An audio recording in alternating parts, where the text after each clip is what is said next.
kind of three guys on offense had locked down starting spots in his mind. When you think about the defense, where do things kind of stand? Well, I think we're pretty solid with some of our guys up front to the play. We have a nice rotation going there. About 8 guys up there that we're going to have to be able to rotate to get good, so we can keep those guys fresh. And we're trying to develop depth there, so that's the one spot. I think our linebackers, we keep constantly working there. I think Kenny and Josh Wood are pretty solid. We lost to Sean with the shoulder, which hurt us at the Sam. We'll be searching there, so we're starting to play a lot more nickel.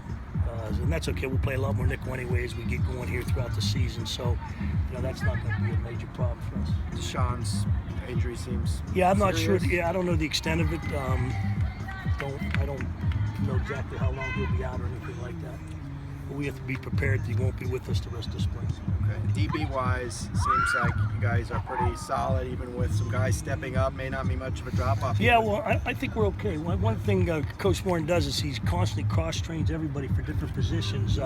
Not always in practice, but he gives them the mental reps in the meeting. So if something does happen, we're able, like last year you saw us, we had to make sudden change movements, and we're able to do it. So we're constantly moving people around over there, maybe not necessarily playing our best 5 at the positions they'll be playing, because we want to get them to teach all the different places as they go through it. So, it's because like last year, Randall, you get into the Arizona State and we could lose a guy pre-game and Randall has to go play a position, and a lot of times he doesn't rep it, but he does get mental reps. Right. So we're constantly moving guys trying to get that versatility. What have you thought of Nate Metters spring so far?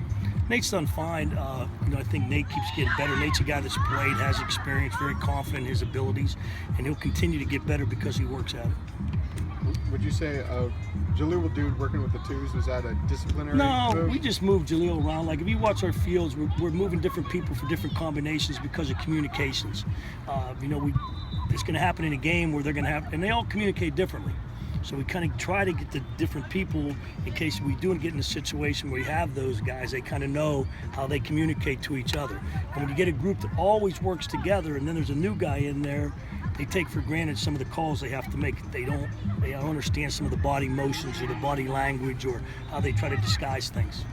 I know it's only been 2.5 weeks, but in your experience, seeing true freshmen, let's say defensive ends, where would you put Jalen Phillips and what you've seen? He's doing actually great for us so far. He's come in. I'm impressed with the way they've handled everything. I told you last time we talked, they go to class, they've done well in school, they come out here every day in practice. They're not used to this type of grind, not maybe so much physically, mentally, putting a lot of new things in. They've adjusted to that. They've done well.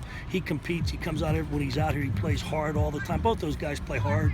Today, Darnay with the great field goal block to win it for us in that red zone period. So we didn't have to watch those guys run. Here what we do, the winners run to get better. The losers have to watch. So we didn't have to watch that. So Darnay comes in, blocks the kick. A lot of confidence. They both have a lot of confidence. They go about their work. You watch them. If you didn't know they were, seniors in high school, you didn't know who the numbers they are, you would never guess it. Mossy moved over back to defense again. He's been kind of practicing. Yeah, he's playing like checkers with Mossy. He comes back and forth, and then he's playing all different positions. So there's some things with him he's learning. And like I said, Coach Warren's got him moving all over the place. He plays safety, he plays nickel, he's all over the place. And so for him, it'll catch up. Right now he's just trying to figure it all out. So he's not playing as fast as he will when it all comes together for him. Jim was saying he likes him on defense. I like him to keep too. Him exclusively on defense? Yeah, I hope so. I pick on him every day, so it's fun. It gives me someone to pick on. He picks on me too, so he's kind of fun to be around. I enjoy his spirit. I enjoy the way he comes out and gets the guys going. He's got a little something about himself, and we're happy to have him over there. Do you see this team being able to replace pass rushing that TAC provided last year? You had to bring that up, didn't you? Okay, TAC. That's all we talked about is TAC. Yeah, we did talk about it. All the pro guys call me about TAC too, so I'm happy for him. I hope it goes well for him when it comes up that Thursday. Yeah, you're not going to replace him. We've got some guys they're going to be their chance to shine. I think we'll be okay. We've got enough people. I think we might have to do a couple things differently with not having TAC, because we did use TAC skill level last year in different places, and I don't think we'll do it this year. It'll be a little bit different on how we set that up. From an early enrollee freshman perspective, what do you think is the toughest position to play out here?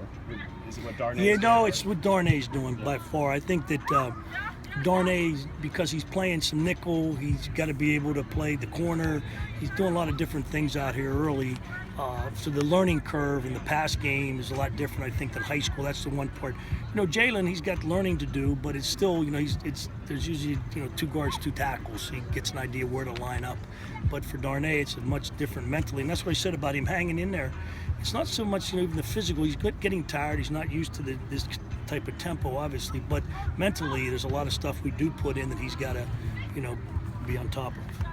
It's pretty challenging for him too, because he's not only learning corner, but he's learning nickel. Yeah, he plays. I said Coach Morton does that deliberately to help them, because once he figures, okay, I know where I'm going to play him during the year, but if something happens, at least he's gone in there. Plus, when you do play the nickel, now you have a little better idea when you go back to play corner.